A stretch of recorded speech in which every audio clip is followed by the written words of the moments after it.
اما بعد فاعوذ باللہ من الشیطان الرجیم بسم اللہ الرحمن الرحیم جزا اللہ عنا سیدنا مولانا محمد صلی اللہ علیہ وسلم ما هو آلہ۔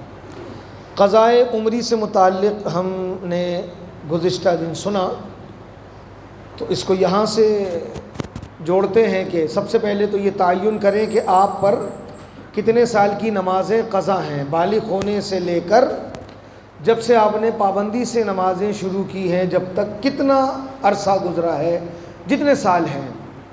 اور پھر عرض کیا تھا کہ روزانہ کی 20 رکعت نمازیں بنتی ہیں قضا کی، 2 فرض فجر 4 اور عصر کے 4، 3 مغرب کے 4 فرض اور 3 وتر واجب عشاء کے، تو یہ ٹوٹل 20 رکعتیں ہوتی ہیں۔ تو روزانہ کی 20 رکعتیں نمازیں قضا کر لیں، یا ایسا کریں کہ جتنے سال کی بھی ہیں اس کو کیلکولیشن کریں، پہلے ساری فجریں ادا کر لیں۔ اور یہ بھی ممکن ہے کہ ایک دن میں 10 دن کی فجر پڑھ لیں، یعنی 20 رکعت تو 10 دن کی ادا ہو جائیں گی۔ تو زیادہ سے زیادہ نوافل کو چھوڑ کے وہ نمازیں پڑھیں۔ اب جو زیادہ نمازیں پڑھیں اس کے لیے تھوڑا سا یہ ایک سہولت ہے کہ جب رکوع میں جائیں تو 3 دفعہ سبحان ربی العظیم کی جگہ 1 دفعہ پڑھ لیں، لیکن مکمل رکوع میں پہنچنے کے بعد ایسا نہ ہو کہ ادھورے سبحان ربی العظیم سبحان اللہ العظیم، ایسا نہ ہو، مکمل تسبیح رکوع میں ادا ہو 1 مرتبہ۔ اسی طرح دونوں سجدوں میں 3 دفعہ سبحان ربی الاعلیٰ کی تسبیح پڑھنے کے بجائے 1 مرتبہ پڑھ لیں۔ اچھا، یہ رکوع اور سجدے میں ایک سہولت ہوگی۔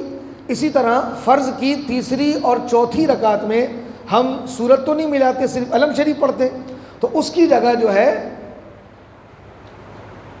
یا ربنا یا ربنا یا ربنا کہہ لیں، علم شریف کی جگہ کیا کہہ لیں؟ یا ربنا یا ربنا یا ربنا، یہ کہہ لیں، علم شریف نہ پڑھیں 3 اور 4 رکعت میں۔ اچھا، وتر کی 3 رکعتوں میں علم شریف سورت ملائیں گے۔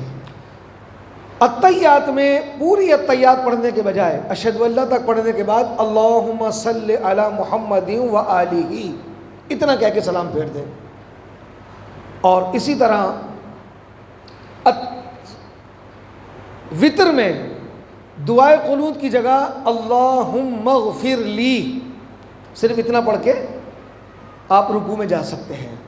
تو یہ کچھ زیادہ پڑھنے والوں کے لیے سہولیات تھی تاکہ وہ زیادہ سے زیادہ ادا کر سکیں۔ تو قضائے عمری ادا کریں تاکہ قیامت کے دن ہمارا بوجھ ہلکا ہو، چونکہ نماز معاف نہیں ہے، جو تاخیر ہوئی ہے اس کی ہم نے اللہ کی بارگاہ میں قضا ہونے کی معافی مانگنی ہے۔ اچھا، اس کے علاوہ قضا نماز کسی وقت بھی ادا کر سکتے ہیں، فجر کے بعد بھی، عصر کے بعد بھی، لیکن عصر اور فجر کے بعد پڑھنے میں تھوڑی سی احتیاط یہ کرنی ہے کہ کسی کے سامنے نہ پڑھیں، چونکہ جو نمازیں قضا ہوئی ہیں وہ گناہ ہے، اور گناہ کا اظہار بھی گناہ ہوتا ہے۔ اذان ہوتے ہی آ جائیں اور جتنی قضا نمازیں پڑھ سکتے ہیں پڑھ لیں۔ فرض کے بعد پڑھیں گے تو لوگوں کو بدگمانی ہوگی، یا تو وہ یہ سمجھے گا شاید یہ نماز دہرا رہے ہیں، امام کے پیچھے نماز نہیں ہوئی، بدگمانی تو ہو سکتی ہے نا۔ یا پھر کوئی پوچھے گا کہ یار ابھی تو پڑھی تھی آپ نے نماز، پھر کیا پڑھ رہے ہیں؟ فجر اور عصر کے بعد پڑھیں گے، تو پھر آپ کو بتانا پڑے گا۔ تو جو گناہ ہوا ہے اس کو چھپانا چاہیے، جو نمازیں قضا ہوئی ہیں بہتر ہے کہ چھپ کے پڑھے، گھر میں پڑھے۔ تو جلد سے جلد اپنی نمازیں قضا ادا کریں۔ اس کا سب سے بڑا فائدہ آپ کو یہ ہوگا کہ جو آپ کی روٹین کی نمازیں ہیں نا اس میں آپ سے غفلت نہیں ہوگی۔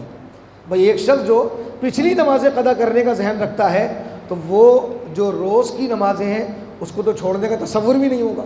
تو اس طرح آپ کی نماز کی پابندی ہو جائے گی، اور ایک وقت آئے گا کہ انشاءاللہ آپ کے ذمے کوئی نماز قضا نہیں ہوگی، پھر آپ کو نماز پڑھنے میں کتنی روحانیت اور لطف آتا ہے اس کا آپ کو جب ہی اندازہ ہوگا جب آپ پر سے سارا قرض اتر جائے گا۔